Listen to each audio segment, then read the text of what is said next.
Hey guys, this will be video 10 for the Flying V design build, and I've got a pretty thorough point list that I'm going to stick to religiously, and because there is a ton of information, but I feel really confident that I'm going to be able to keep this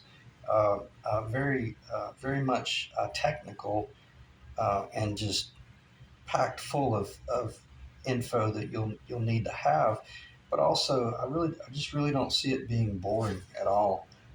Um, but because for the most part, if you're this far along in the video series, you're really serious about doing something, whether it's a flying V or a telly or a strat or your own custom design. And I was thinking about that this morning, and this is not a digress, but I was thinking about that this morning, and I'm probably going to end the series or somewhere along the line. I'm going to discuss how you could set up a shop and start making money doing this.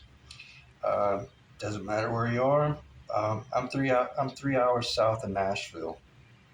It's irrelevant. Doesn't matter anymore because of the internet. I could move back to my homeland of Ireland. You know, go to County Cork where my lineage came from, and I could do this stuff. So I think the cool thing about the whole connectivity is I really want to kind of show you guys how you can pull this stuff off and make a really good living there in your own hometown. Uh, you pick the locale. I really don't think it matters anymore. So anyway, I did digress a little bit, but I'm going to cover some of that type of stuff later on. Um, because I've conducted a lot of business on a very professional level, and I had signed contracts with some extremely successful people in the music industry, and finished what I started and conducted good business with them. And I say that to say this: I'm very confident that I can kind of show you how to turn this into a money making um, scenario for you. So I had no intentions of going that direction, but that's kind of what's on my heart, and I'm thinking about how can I help you guys, not only enjoy this but actually provide a good service, whether you're building new or restoring. So let me get back on point and tell you what all I'm going to cover here. One thing I will, this is going to take just a second. When I mentioned the degree on this, this is spot on. My guitar is 19 degrees. So your guitar, if you went with a more narrow, I always get confused on which side of the scale to be. But if you're more narrow, you're going to be probably 19 and one half degrees. But if you're wider, you're going to get less. If you go wider than 5, you're probably going to have a goofy looking guitar. I'm just wide enough to look kind of meaty and bold and strong. So I wouldn't go any further than 5. And I'm going to end on the fact that when I talk about doing the paper and sanding it, this is 80 pound cardstock paper. This is not notebook paper or printer paper. This is very stiff paper. So if you're going to work with these templates, pick up some 80-pound paper, or pick up some of your construction paper for like child's projects and stuff like that, and always be working from a stiff paper. All right. I'm just going to read this very quickly so I don't digress. I'm going to be covering basically 5 high points in this video. Uh, I'm going to be discussing tinted epoxy fillers, and now that they've dried for a couple of days, and sanding and leveling them. And at the end of this video, I'm going to pause, and I may pause 1 or 2 times, but at the end of this video, I'm going to shoot a coat of nitrocellulose lacquer on here, or probably 2 or 3 coats, and let you kind of see how quickly we can go from an old rough poplar guitar with dents and dings in it to a guitar that's really presentable. And then I'm going to go into general conversation. Again, the painting will come at the end of the video, but the second point will be I'm going to spend some time talking in general conversation, very general, about doing the binding, because doing the binding is, I'm going to have to do a separate video for that. It's a nightmare, And I will have to digress here briefly just to clarify this. But the problem with binding is unless you do it every day, it's one of those things that it's an art form, and you get really good at it the more you do. It's the whole learning curve thing. And damn you, Robert Benedetto, because he made it look so easy in his videos when he was doing it. And I'm like, oh man, I can do that. And that guy was installing like 5 pieces of binding at one time, and it looked incredible. So binding is very hard, but I will have some general conversation about binding. But I don't want to scare you away from building a guitar. The third point will be I'm going to go into discussing the Floyd Rose installation, a very basic install, and even the setup. And there's a strong possibility I will be pausing throughout this video, but I'm probably going to devote about 15 minutes just talking about the Floyd Rose. We're going to take my Floyd Rose completely apart. I'm going to show you all the little crickets and all the little working parts of it, and what is so brilliant about the design, and how to, if you take something apart, you can look at it on a point by point basis, or a component by component point basis, and you get a far better understanding of what the engineer, what the designer, what the original intent was. And the cool thing about the Floyd Rose is you'll see how brilliant Leo Fender was, and then how brilliant Floyd was, by just taking it one step farther, and maybe 2 steps farther. And then you put it in the hands of someone like Edward Van Halen, and you change the world. It's amazing how, and I'm not going to get nostalgic here, but um, those certain 3 points from Leo Fender to Floyd Rose to Edward Van Halen, people don't people don't have a clue what we actually got to witness. And I'm 54 years old, but I remember being a kid and my older brother bringing home a Van Halen, and for the first time I heard the album, the very first, I think, the one that had Eruption on it. And you have to keep in mind, I was listening to that on a Mickey Mouse record player. And when I heard that, hell, it was like the aliens had shown up. It literally, it changed the world. So we're going to talk about the Floyd Rose, and I'm going to try to give it as much respect as possible, but not melt your brains, because very few people know how to install a Floyd Rose and really set it up properly.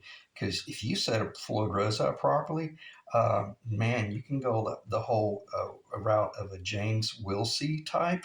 Check him out. He's deceased now, but he was the reason that we know who Chris Isaak is. He was the guitarist behind Chris Isaak, and I would have sworn he was playing a Bigsby, but he wasn't. He was playing a Leo Fender tremolo system. So if set up properly, you can get some beautiful jazz, bebop type, soft swingy stuff, and of course your beach music as well. And then of course Edward showed us how we could, peel the paint off the damn walls. All right, then I'm going to transition over to layout of all of your controls, and we're not there yet. We don't have to, but you should have already been thinking along the lines of control layout, and how do I want to come into the back of this body and start cutting holes and stuff, because we're not going to go the route of the mass production mindset of the big boys, where just route a whole bunch of holes in it and throw the wires in. We don't. We're better than that. We have more time on our hands, and we're not worrying about losing our jobs or losing all of our business to our competitors. So we're going to start taking advantage of this whole solid top and not bastardizing it by cutting into it too much. And we're going to be more surgical in our approach about building a guitar. And then, but basically, the reason I brought that up, we got to start making a decision about our controls. And basically, I'm going to answer the question: when in doubt, you'll answer. If you're in doubt, we'll go from there. In other words, if you're in doubt, I'm going to tell you exactly what you need to do. All right, then we're going to talk briefly about the trapezoidal path again, the scale, the bridge, the 18th fret location in reference to the body, and whether we're doing a 24 fret neck fretboard, or 24 fret fretboard, a 22 fret fretboard, a 21 or 20. And again, this is going to be a packed video, but on that point, I'm going to get very mechanical here, and we're going to build a guitar. So what I need to do is spend about 3 minutes, if no more than 2 minutes, talking about epoxy, fillers, and preparing to sand it. I did not sand any of this at all because I wanted you to see what it looked like when I filled in these little, I don't think any of that's going to show. That's all covered under the tape. We'll just focus on this little point here, and there's a little bit of a point right here, and there's a little point right there. And if it shows up in the camera, that's fine. I'm not going to waste any time. But basically, you should have a hump. If you've got another valley in there, well, then you did a poor job prepping. That nasty little ding on the corner, that should be a really good. Let me get behind the camera. The black is really difficult to get it to show. If you've got a corner like that, put some tape, because we're letting gravity work to our advantage, and then put your epoxy, and that tape will at least keep it from just oozing off the side. And this is one thing I didn't mention, after I mix up my epoxy, and then I let it kick, and then I mix it some more, and I let it kick, and I go get a cup of coffee, and I really force myself to wait on the epoxy. Then I add my black, just a toothpick tip, mix it up, let that kick for about 5 minutes. Then I start mixing baking soda into it. That is baking soda, SODA. And then the baking soda will act as I don't know if the word would be catalyst, but I don't think so. That's probably the improper use of that word. But the baking soda just lightens it up. It starts expanding the epoxy material that you have. But the most important thing I'm looking for with the baking soda is to keep it from oozing or flattening out too much. I want it to really hold its consistency. And then when I did have the epoxy, let's say I had the epoxy right here in a puddle, I would take the epoxy, and rather than pulling, like I was talking about, across it with like a putty knife, I just took the epoxy and I just pushed it down, and I made certain that it was really filling all the little crevices. And then I would roll off and I was just making certain that I was really keeping all the epoxy in the location. If you start pulling with a putty knife, well, you start dragging epoxy over here on the areas that does not need epoxy. So I talked more about that than I wanted to, but it's very important that you just, if I have a divot right there, there's no sense in having a coin-sized epoxy repair, because when I start sanding, I'll end up taking off more than is necessary. So, all right, let me stop talking about that, because if anything, if I keep talking, I'll end up becoming condescending, because most of you guys watching this video, you already know a lot of that type stuff. And then I'm going to do a little bit of sanding, and I think I'll do that on camera. I'm gonna just show you how I would sand one of these, and I'll tell you what I'll do. I'm gonna go ahead and do that, and then I'll move to the next step. And I apologize for not being a little bit more prepared on that. I'm just gonna take a small block of wood. This is my little piece of poplar. This is a 120. I've already mentioned in one of the last videos, don't come in here with a 400 grit, even if it's new, because you'll work yourself to death. Let's see what happens. Okay, I'm gonna lean over and use that corner a little bit. Is that in the camera? Yeah, that should be fairly well. I'm not worried about, I'm not trying to take off the black paint around it, but if I do take off the black paint, I don't care. It's no big deal. But I'm leaning that little board up on an angle like that, and I'm really cutting that because it's a sharp corner. And then every now and then I'll kind of see how close am I to that. I'm not going to do the whole body. I'm just going to do this one little spot here, and I'm going to show you. I'm pressing pretty hard into this. Why? Because I'm cutting off that Now I want to go ahead and start seeing how it's interacting with the area around it. One thing you could do, you might take a razor blade. Nah, that's not work. That's not very effective. All right, and I'm going to go forward a little bit. Yeah, I'm leaning forward, and that's cutting fairly nicely. And I'm beginning to see the poplar, the clear cut come into view. So I'm going to go ahead and stop right there because I think I'm level enough now. Once I come across it with the next coat of paint, at a minimum, I might have just a small divot, but that'll start building with the paint.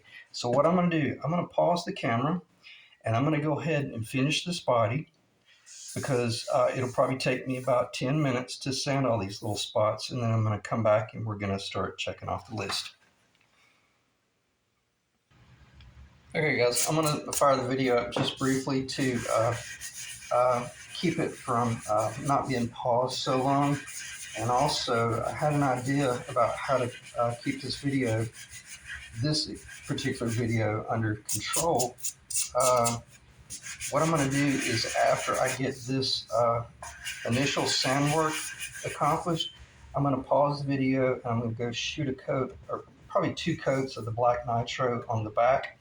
Even with the tape on the side, doesn't matter. I'm just shooting these spots where the poplar's kind of coming through.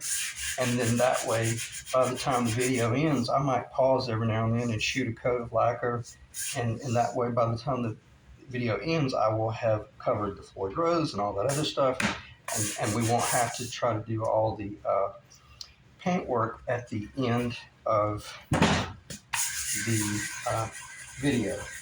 And I can't think of any reason that I should just allow you to sit here and watch me sand epoxy, because basically that's the equivalent of watching paint dry. But every now and then you want to make certain that your sandpaper's staying clean. If you start getting these little spots of paint building up, it means that you're staying in one area too long, and you're melting to the you're going to melt the nitro into your sandpaper. So let me pause it, finish up the sanding, and we'll go from there.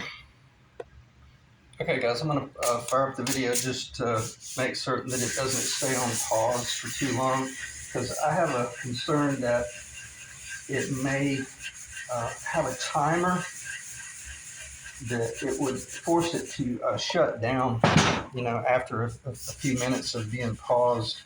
And I don't want to do multiple videos. I prefer to just do 15 videos that are 1 hour long rather than 30 videos that are 30 minutes long. So let me pause it again. Okay guys, I'm going to cover a little bit more sanding on the back, and then we should be through with this portion. That was a 120 grit that I used right there for the rough leveling. Again, I'm not trying to finish the guitar. I'm trying to create a level surface. Now this is my maple block with 120 steel. This is probably a little bit too aggressive, but I like it because it's so clean and it's so new. I'm just going to make 1 or 2 passes and just kind of connect everything to make certain that I'm truly starting with a good footing. And if I see anything weird, I might pick up just a piece of paper and just kind of hit that where it had a little epoxy and round it over. This is definitely an area. Here's where you'll get yourself in trouble. I've done this a lot when I was first starting out. You have a goop like that right there, and you go in with sandpaper and you start trying to level it by hand. And what happens, this is poplar, you'll create an unbelievable little gully on either side before you ever work that down. And that's why I like the idea of, when I was over here, I was very much focusing on cutting just that part right there. And when you do something like that, if you come in like this, you're pretty darn confident that if you are going to round over, I shouldn't even be showing you how to do this. Just go once, maybe once and 1.5. If you do it more than once or twice, you're going to start losing that profile. And you're painting this thing black. that'll show, and you'll have a nightmare situation where you're trying to fill it with epoxy to bring it back up, and then you might even have to run your router to clean it back up. So, all right, so she's pretty much prepped and finished. It took me about 15 minutes worth of true work time, sand time, and then ready to move to the next stage. So let me pause again. Okay, I'm going to fire up the video and cover just a few things that I would be doing in preparation for this little bit of priming. I have not put any chemical on this cloth, this little towelette. I'm just kind of curious to see how filthy it may be. And then it's got a little bit on there. But basically what I'm going to do at this point, again, keep in mind, I'm just doing priming. This is not my finished work. This is a 50% rubbing alcohol.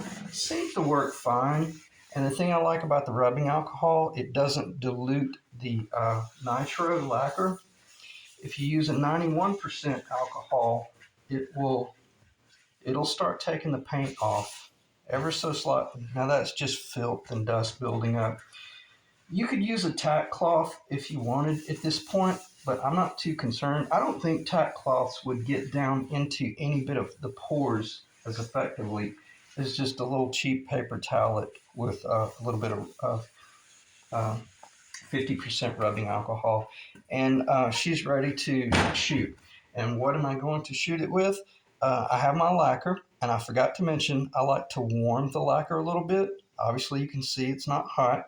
If you run just if you have really hot tap water, that's sufficient. Or if you wanted to heat up some water on a stove, nowhere near boiling, but once you see the steam come off of it, then take your pot and set it away from the eye. You don't want this anywhere near flames, open flames, especially if you're gas open flames. This is extremely volatile.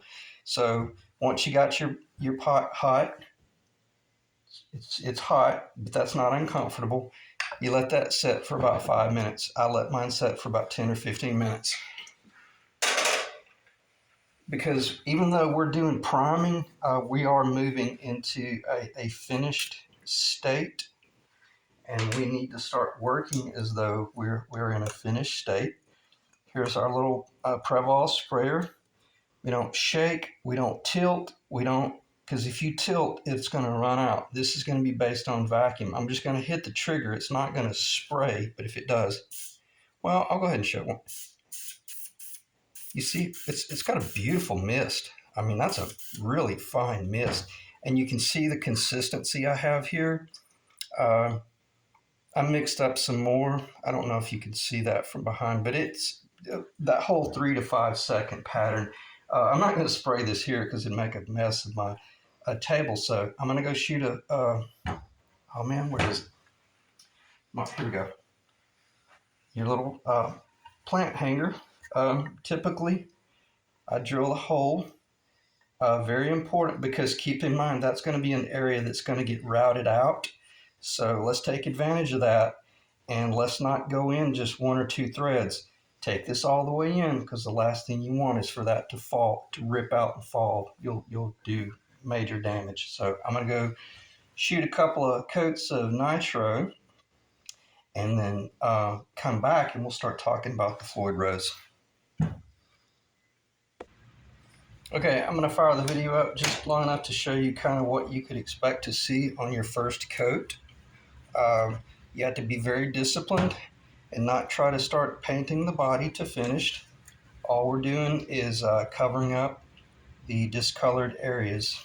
Not even covering. I'm sorry, I shouldn't have used that word.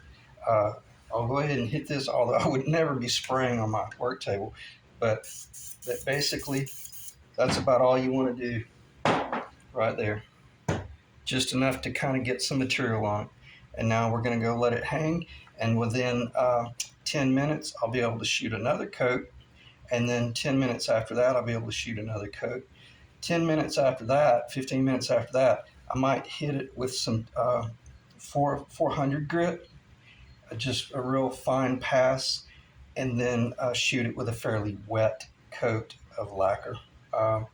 That information is better found in professional painting videos. But I just want you to see.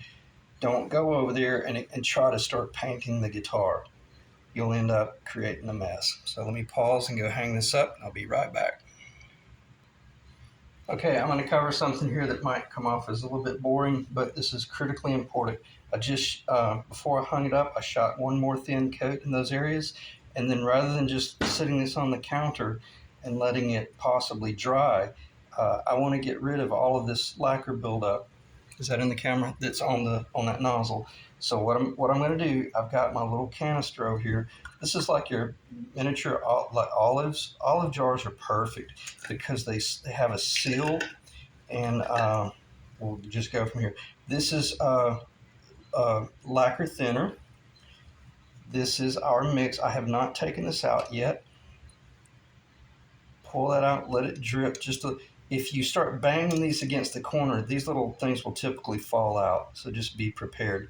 So what am I going to do now? Watch this. This is pretty cool. It's not because I'm cheap, but there's no sense in wasting material.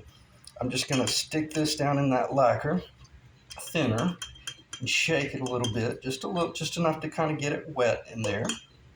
And then I'm going to make certain that I'm making contact. Then I'm going to take one or two shots back into the actual lacquer. Why? Because that's I hope that dust doesn't get on my phone. Because there's still the possibility that there's some pure lacquer in that nozzle. It's not so much that I'm being cheap and I'm trying to save the lacquer as much as I want to get it out of this canister, because I might not use this little power unit again. I'm sorry, I want to get it out of the power unit. I might not use this power unit for another 2 months, and I want to be able to pick it up and reuse it. And what I'm doing now, I'm spraying into that rag. I know this is probably really boring for most, but this is the type of stuff that will allow you to pick it up 6 months from now and use it just like it was fresh off the shelf. So I don't think this is one of those things where you would start poking a needle in there. You'd probably do more damage if you just clean it. And I'm not talking about just doing this after you finish your job. I'm talking about doing this between each interval of your priming. If you go over there and you shoot a coat of primer and you're going to let it sit for 15 minutes, you better come clean your gun up. Okay? Because if you don't, then as you get 3 or 4 more coats into it, it's going to start sputtering because you've got a little bit of a filth built up in there. All right, so let me pause and get cleaned up, and we'll go into the Floyd Rose discussion. Okay, let's start talking about the Floyd Rose and what you're going to be presented with when you open up the package. I'm going to be fairly elementary about this, but not condescending. What you're going to need to really tweak the Floyd Rose, if you want to take it apart or kind of check it out and learn from it, you'll need a Phillips head screwdriver, and I'll show you why you could put electrical tape or some sort of duct tape on a small hammer, and then you're going to need, if it doesn't come with it, you'll need a 2.5 millimeter and a 3 millimeter Allen head wrench. And then I'm going to knock this out first because I had already brought it up in the past video one of the past videos about, I wasn't very, very pleased with this design right here. And I'm going to hold this very close to the camera. I'm sorry, I apologize. I should have gotten a little more prep for this one. All right, let me get behind the camera. I have no idea if that's showing up. All I know is I'm getting a major shadow behind it. This is what came with it. I don't like that. Why? Because I probably won't be able to show you, but I've already told you it's real sloppy. I mean, it's just sloppy, sloppy, sloppy. Am I complaining? Absolutely not, man. I got this thing for under $30. And for the most part, even if I just parted it out and used some of the parts, that would have been a smoking deal. But I wanted to have a much more precise fit to the body. What that is, again, I have to keep reminding myself to be elementary. Um, this anchor goes into the body, and then you adjust the height of that, and then the Floyd Rose sits in that little crevice, that cut, and then the Floyd Rose tilts. Brilliant design, really nice design. But I don't like this one because of what I already told you. I went with I had called it a Kahler, but it's more of a I think it's more of a Shaler design, which is a German uh, uh, version of the Floyd Rose, which is a very fine, very high quality Floyd Rose, and you'll see the mass. This should show up quite well. And I'm not. This is not trick photography. I'm not trying to pull one up higher than the other. Let me try to be fair and just pull that one up as high as the other one. See, it's about to fall out. This one's actually still stiff. So anyway, I hope that's showing up. I have no idea, but you can just see that the one on the left is far more uh, solid of an anchor. This is pretty important, even though it might seem boring. Again, I have to keep reminding myself. I hate it when stuff starts rolling like that. All right, so you take your magnet. Apparently, my table's not level. You take your magnet, and this gives you an idea of, okay, so that's the cheap one, right? It's not sticking. That's a pot metal, a very soft metal. Okay, well, that's a plus. At least the stud is metallic.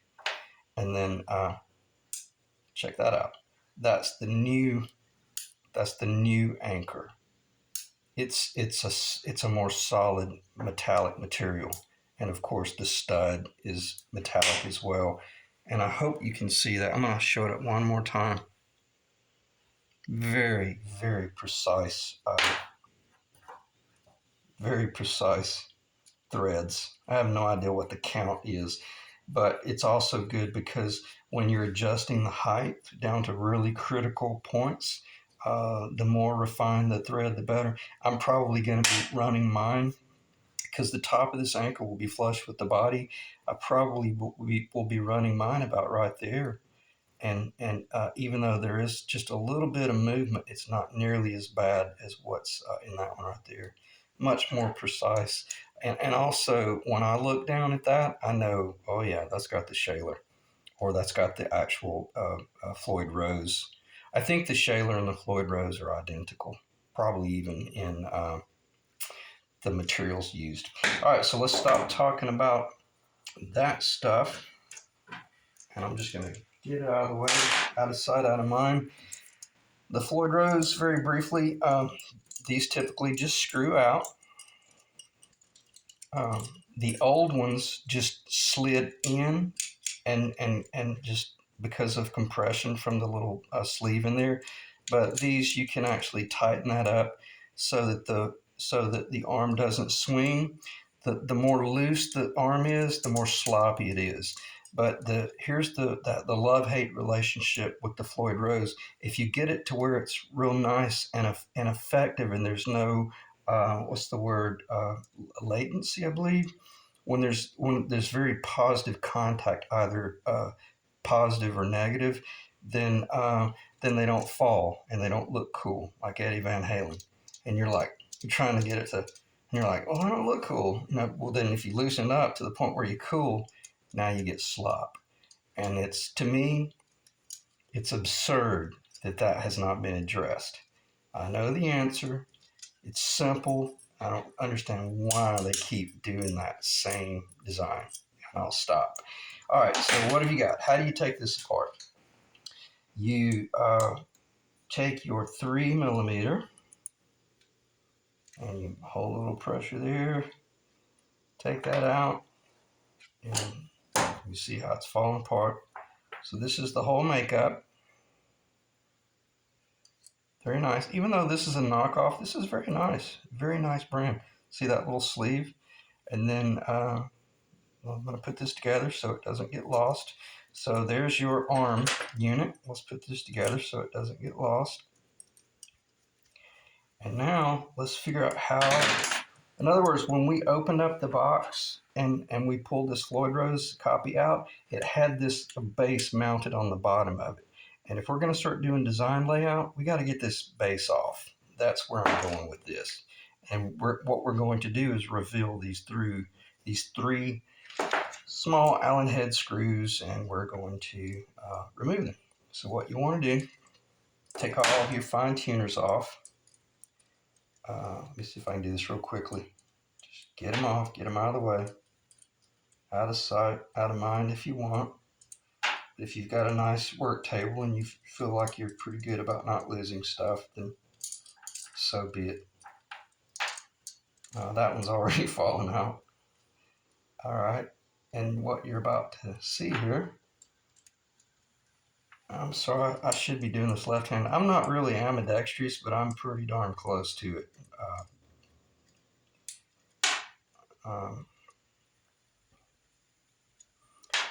All right, so that's what we wanted to achieve, because what we were going to do, we want to get that little mechanism out right there.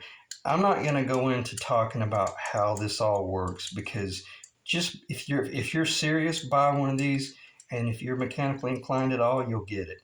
You'll see that that's where the whole fine-tuning ability comes in from that design. Brilliant design. Don't just pull these out and throw them in a pile. They are very much location specific.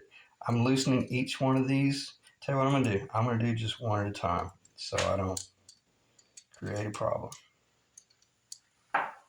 Just remember, and if you want, put some tape on there. You know.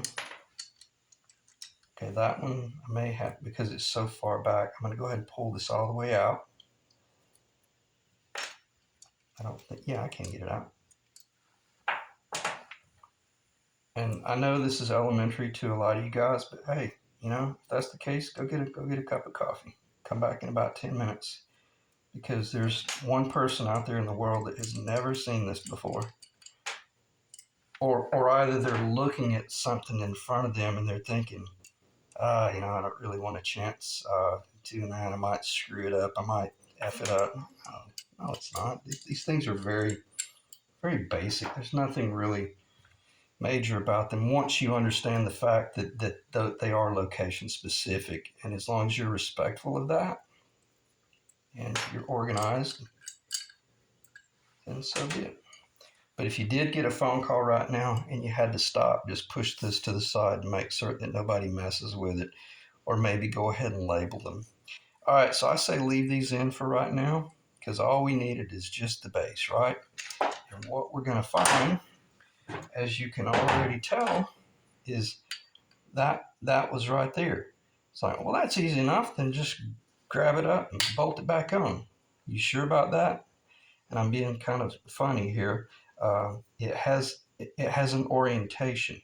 If you're not careful, you'll put it in 180 degrees off. And you're thinking, well, great. Well, how do I determine what is the orientation? These springs, this is the bottom where it goes through the body of the guitar. And I'm hoping this is on the camera. And I got lucky and I hit it just by guessing at it. Okay, so in other words, this is how it's going to need to fit. If you put it on like this, then you're going to get this right here. Okay, see how it's, and if you're mechanically inclined at all, you should already understand, oh, okay, well, that's cool. So it goes on like this, so that once you're doing all this crazy Eddie Van Halen stuff, the spring doesn't blow out the bottom, because this thing might be in there just rocking the house. So they're always under tension, even when you're pulling up at the highest point. There's still some tension there, and I'll leave it at that. I don't think there's really sense much in talking about any of the other stuff. I tell you what, let me do this. Oh, I did forget something here. keep in mind that they're not going to come this way. Well, I'll tell you what I'll do. I'll go ahead and put it together, and then that way in real time, you'll see that. Okay, so it goes in like this. This is the top. Let me see how close I am to ambidextrous. All right, get them loose enough, because it's pretty important that I show you this little spring, this flat spring. Besides, we're letting the guitar body dry, and it's actually been long enough. I could go over there and shoot another coat if I wanted to right now. And also, the reason I like showing you this is because the first thing a lot of guys want to do, they want to hot rod their Floyd Rose and put a big, they call it the fat brass block, and they want to put that on there, and as if it makes a difference. I don't really know. Maybe it does. But I will say what does make a critical difference is the height. If you're going with like a guitar body like mine that's really thick, well, this little block is not sufficient. This is probably a 32 millimeter. I'm going to need more along the lines of like a 47 millimeter. And there's a possibility I may even have to come in here with a brass adder block just to make it even taller. I'm going to check the time because I don't want to risk this camera shutting off on us. All right, we're at 41 minutes. Yeah, let me do this. No. Even if the video ends, we're talking about Floyd Rose. So the way you're going to put this thing back together, you're sitting here and you're looking at these parts. This goes down first. This goes up here, like so. All right, and then I'm going to set this down because that's not something I can hold up in the camera and actually hold because of gravity.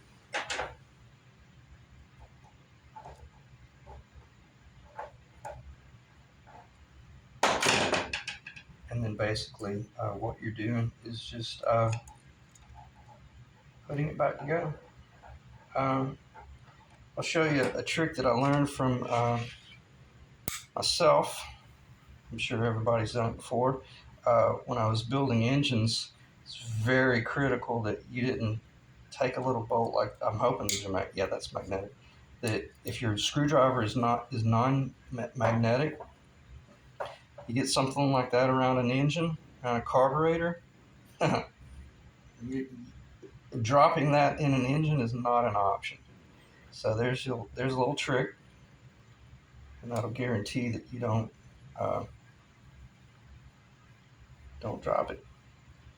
A lot of you guys already know that stuff, but if there's just one person that helps out, that's cool. And I'm going to cover something here that's a little off key, but it was a little telltale to me. The first time I bought this item, or the first time I received this item, the first thing I do when I buy things from overseas, I take them apart, and especially from certain sides of the sea in relation to my home country. I always take them apart and I double check things. When I took this one apart, there's no excuse for how loose they were. And it almost made me ask the question, was that intentional? I'm going to leave it at that. I've noticed that about a lot of the discount stuff. So again, I'll leave it at that. Now what can we do? Simply put it back together. Slide that in there. Slide that. I think that might have got a little bit low. Start sliding it back together. Oh, and what that does is that spring, this will be good for the video. And then probably what I'm going to do is pause the video and I'm going to put it back together. The whole idea, I tell you what, let me go ahead and tighten this. I'll cover this briefly. I had mentioned if you have an intonation issue, the last thing you want is to have to push this up forward like that, and then those little forks are hanging off. Well, if you did have to do that, you could always take a file and file that fork off, because there's a possibility I may actually do that on this guitar. But typically you want the front of that fork to stop at the edge of the plate. So All right, so now that that's nice and secure, and let's say that was intonated, then you got your little fine tuner screw, and I'm going to show you in real time how this works. Watch that. That's going to start dropping down the back. See how it started dropping down? Okay, if that was too sharp, now the note is too sharp, you just back off, turn counterclockwise, and then the note starts flattening a little bit. All right, and that is basically the design of a Floyd Rose. I'm going to pause the video, put it together, shoot a coat of nitro, and then we're going to come back and talk about something else. Hey guys, I'll cover just a little bit more about the Floyd Rose that I failed to mention. Wasn't really all that important because I think for the most part, most of you guys know this stuff. But this is kind of your setup. This is called the claw and springs. The claw is obviously in the middle, has the little the little nails that are claws that actually hold the spring. And then obviously there's the springs that would hook into the Floyd Rose. So how does the whole thing work? It's brilliant. I mean, it's just brilliant. And I should have done a little bit of historical studies. I think Leo Fender is the one that came up with this design in its entirety, what we're looking at here. But these two wood screws in my left hand, they obviously, you drill two holes up here, one hole, well, I'm at one hole right there and one hole right there. You just simply put those screws, the claw. You don't want the claw sitting directly on the back, but you want it to float off the back, maybe just a small amount so you don't have any secondary vibration. And then by the gauge of strings you use, by the tuning of your guitar, by all of that pulling force, you balance you have an equilibrium there between the two, the springs tension, and if you have four springs, then you'll back the claw out a little bit because the strings are more stiff. But if you only have two springs, which that's personally just way too springy, then you would have to tighten the claw in a little bit more. Just think mechanically and you'll understand it. For every force, there's what's the resultant force? I can't think of that law of physics. For every action, there's a reaction, I believe is the actual statement. But anyway, that's really what this is. It's just a balance between how much tension you have at the top versus going at the back. And if you drop the low E string to D, changes everything. That's why you have the drop D tuna, I think is what they call it for Eddie Van Halen type setups. And that's a different world in itself. But that's how it works. Let me pause the video and shoot a coat of paint on here. I'll show it briefly. This was the second or third coat. I don't even know how many coats. I think this is the second or third. So you see how it's covering fairly quickly. All right, let me pause the video, shoot a coat, then we'll come back and we'll get ready to transition into talking about potentiometer layout and controls. Hey guys, I'll show a quick view of the guitar with I think this will be the third coat. And I'll do a flyby, but I'm not going to waste any time. And then I'm going to show you how I hold it when I'm doing this spray work. I missed a little bit right there, but that's no big deal. Again, I'm just building up paints. How did I paint this? I took advantage of that. I didn't go through that far. I just took advantage of that right there, and I let my hand go through, and I kind of turned it and just sprayed it, moved it around. So I'm going to pause and be right back. Hey guys, I'm going to start the video back up and discuss control layout and kind of final call type stuff. We're definitely getting there. What you're looking at in front of you, and I want to check it one more time in the camera. I think that's the best I can do because of the whole because of gravity. And what I'm going to have to do is just leave it alone and not touch it and try to show you anything. But I think you should be able to focus in enough. This is your traditional guitar.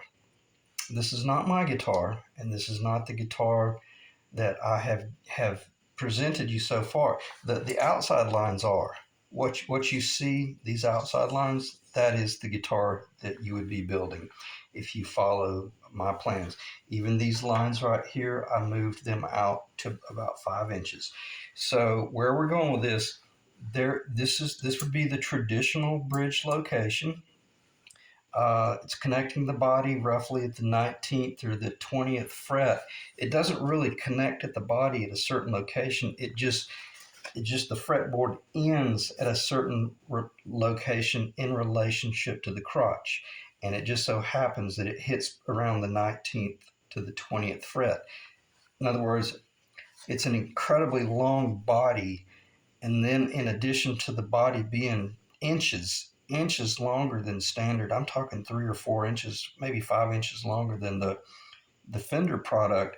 Then you stick the neck on it at the 19th or 20th fret.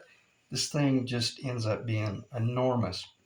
It's great as long as you're on a big stage, but it's a monster to keep under control otherwise. But basically, you're going to have your and this is going to make sense in a little while. You're going to have your strap lock in that position. Roughly, this strap lock needs to be somewhere in this area. You don't want to start moving down too low to try to offset the whole headstock heavy thing. It needs to hang roughly in about that location right there.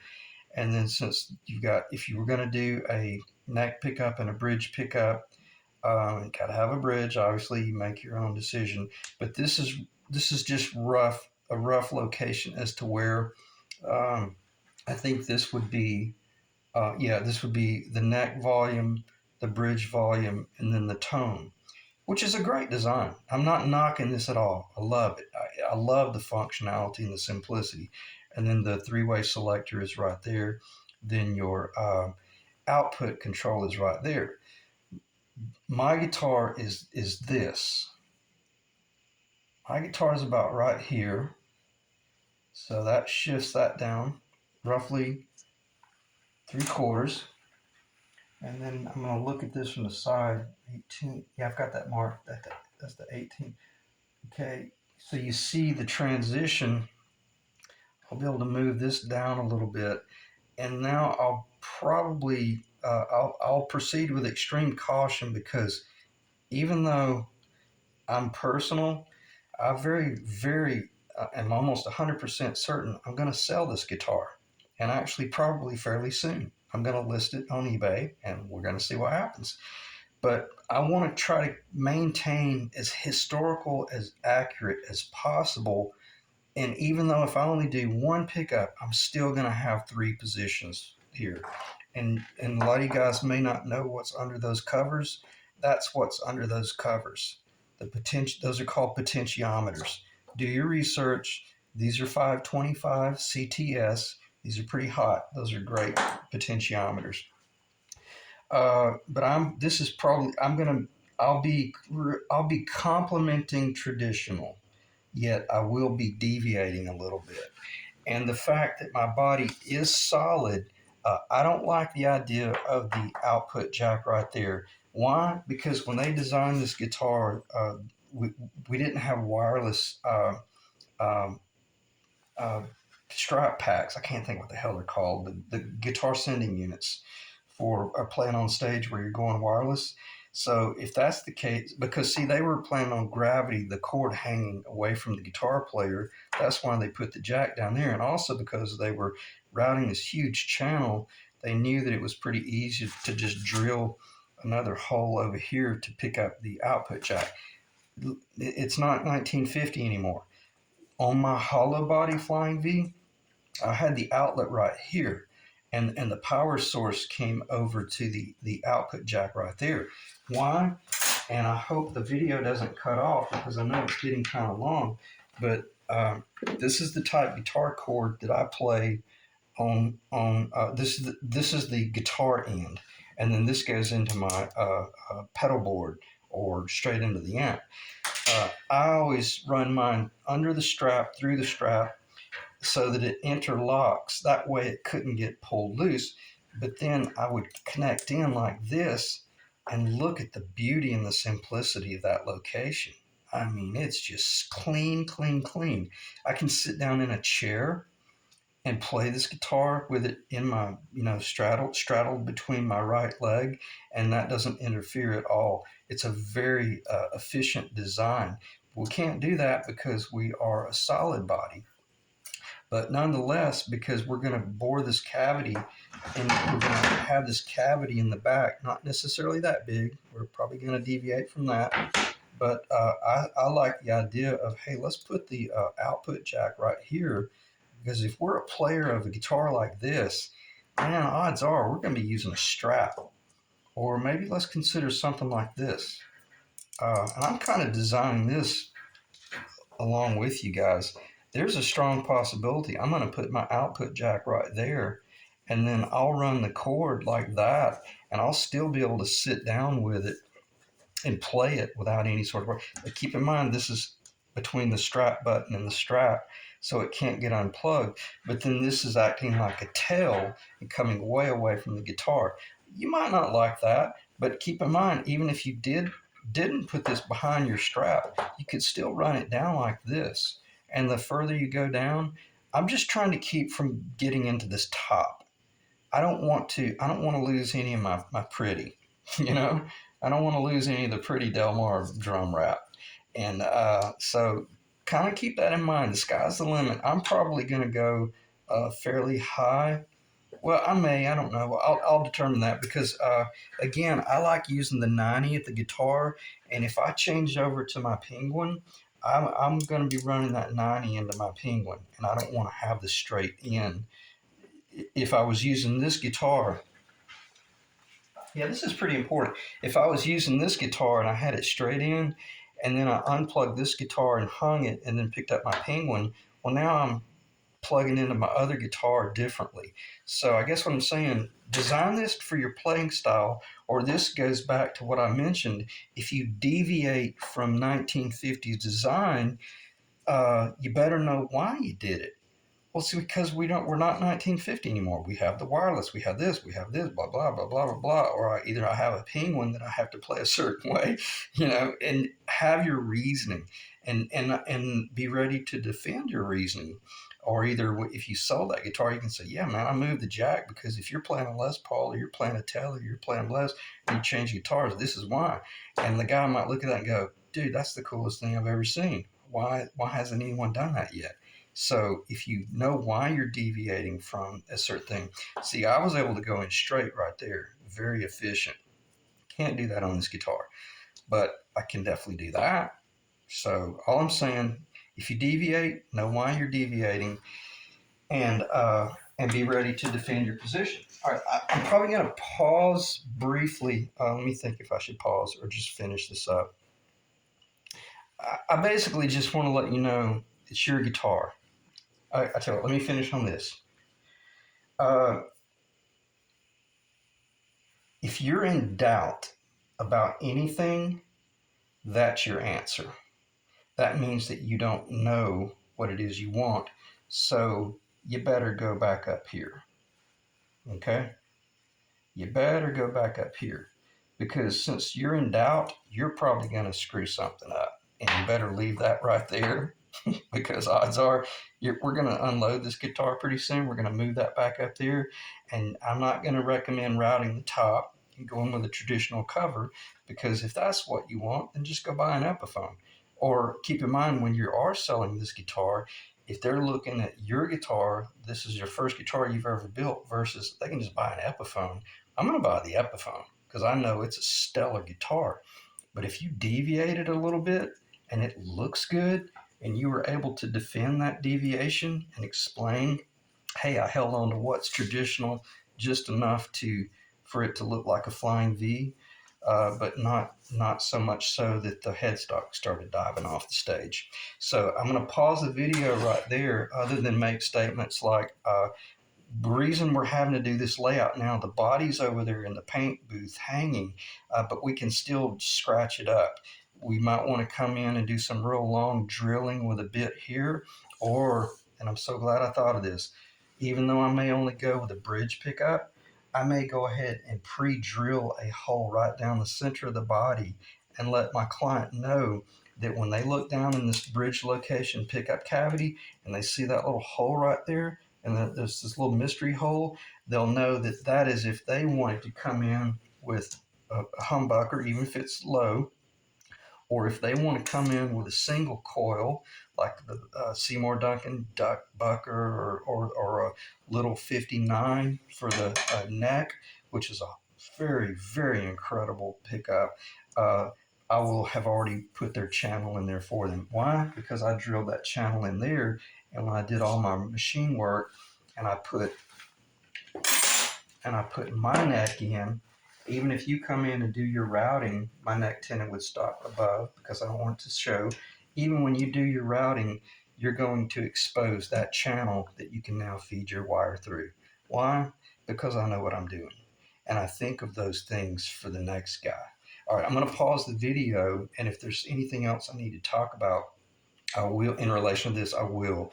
But I'm getting kind of in a fast mode here because I want to keep this thing under an hour or so if I can. But we're covering a ton of stuff, and I just want to make sure that I make you think. And if you don't know why you're deviating from a certain thing, either stop and redesign your ideas, or go to the local music store and ask them, hey, man, what do you think? I'm thinking about doing this, and just get some feedback. All right, let me pause the video. I'll come back, and hopefully there'll be a guitar sitting on the table, and we'll be taking the tape off, and or the remaining tape, and then we'll be talking about binding. Okay, guys, I'm going to fire up the video just brief enough to show the body after the last primer coat. Again, this is primer. It's not very pretty, but it's showing me that everything's leveling out nicely. And I don't know if I've shown the front yet, but what I'm getting ready to do is remove all this tape. But when you do your binding, you would make it, I'll talk about, if I take this off, I'll forget. The length of this binding was 66 1/8 of an inch long. The perimeter that I needed to cover in binding was basically just under 66 inches. I had to hit this on the head. I had to find the center of that binding. And then if I was going to do a one-piece binding around this whole body, I had to find the center of the binding and start the glue up in the crotch, in the center. And that's exactly what I did. I glued in that first 3 or 4 inches. I let it sit. I put the tape in, pulled it up tight. I'll show this briefly.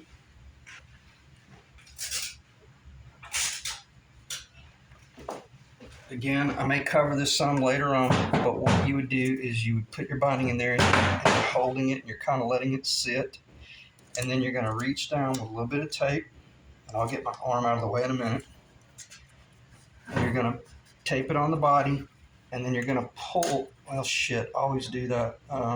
You're going to pull just tight enough that you don't tear the tape, which you always will. Just prepare for it. Anytime you're in a corner, it's going to tear. But then you'll tape those areas, and then you're going to continually kind of push down on them and hold them. And then this is a very slow operation. I think it took me about 2 to 3 hours to do this binding. And then all this binding is loose and hanging crazy. You have to be real careful because you can break it, or you can bend it so bad that it'll scar. But then you got to make a decision. Do I do this first, or do I do 3 inches here and then 3 inches here, or do I work my way around? You make that call, but I would recommend working first in the area that's going to be seen the least, which is the bottom. If you're going to screw up somewhere, I'd rather screw up down here and then learn how not to do binding down here, and then do the binding correct on the top. So I'm going to pause the video. I'm going to get all this tape off, and then we're going to spend just about 5 minutes doing leveling work.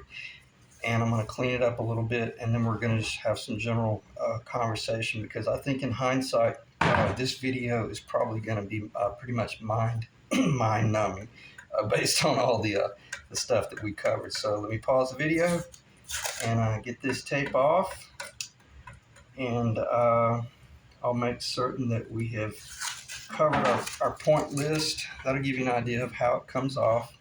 I'll spend just a second or two here.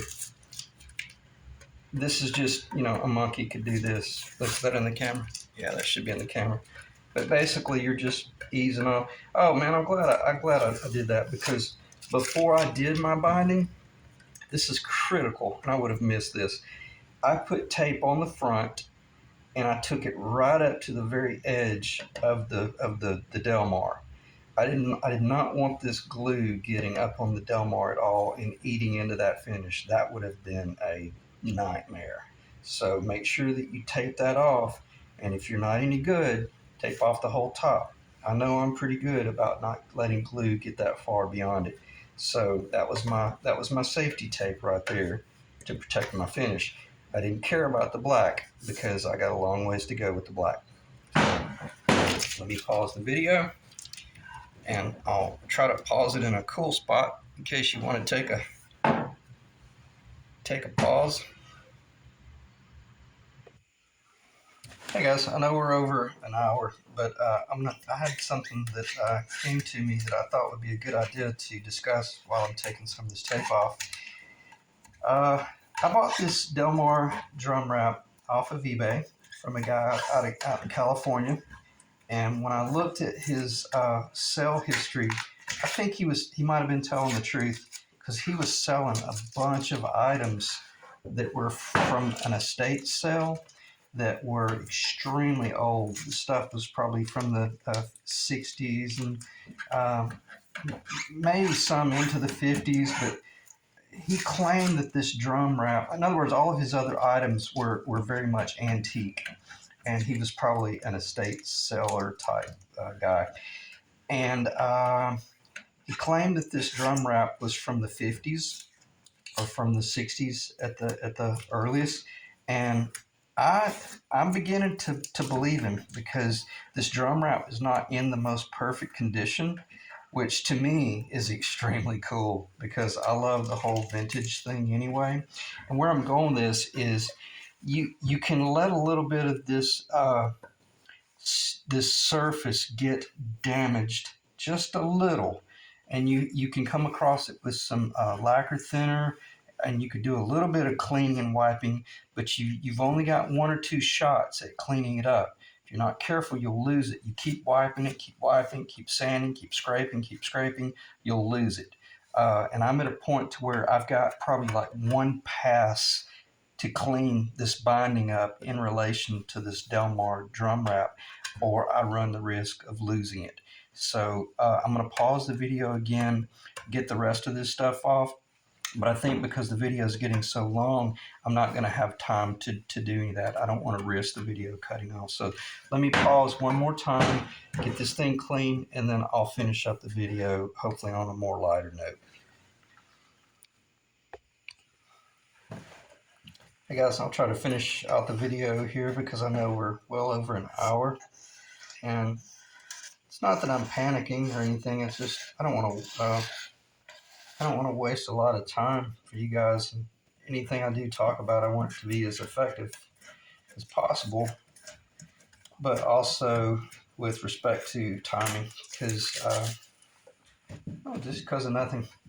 But I think it is important that you kind of see what it takes to get to this point. It's just a lot of handwork. Now we're getting to the point to where this is where it starts getting kind of critical. I'm going to take my razor blade, just barely let it hang over my hand. I got a death grip on it, because I'm controlling that. Make real long, clean cuts. I'm not leaning, I'm not cocking, I'm not doing any of that stuff, but I'm keeping it very flat.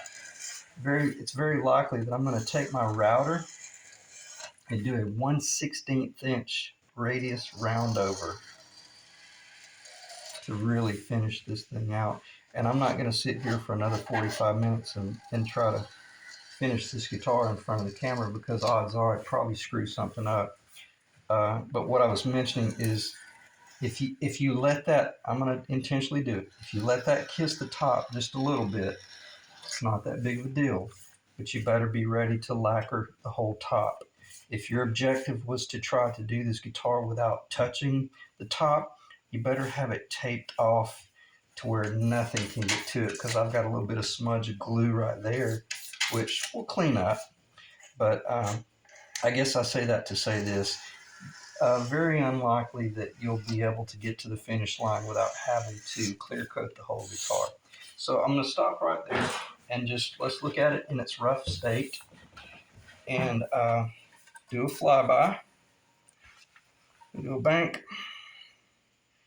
We'll do a roll.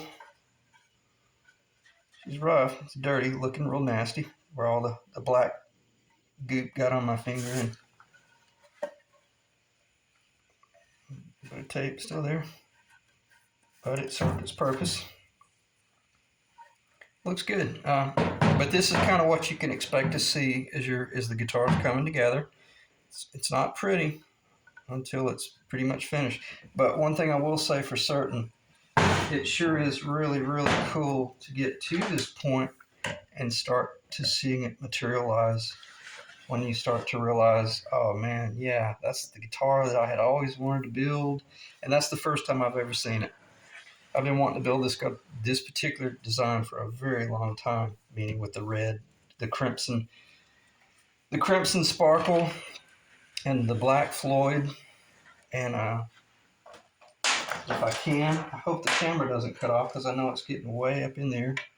But it'd be so cool if I could just pull off just the two knobs and the single. I've got to get my blacks around. I'm not going to be putting a cream pickup on there, but it'll be black. And for the most part, there's a strong part of me. I'm thinking about going with a nickel antiquity type PAF bridge pickup. I think the nickel would be kind of real cool and classy.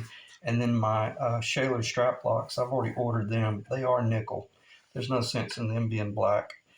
So that I'm going nickel on my strap locks. So that might lend the opportunity to do a black surround with the nickel bridge pickup.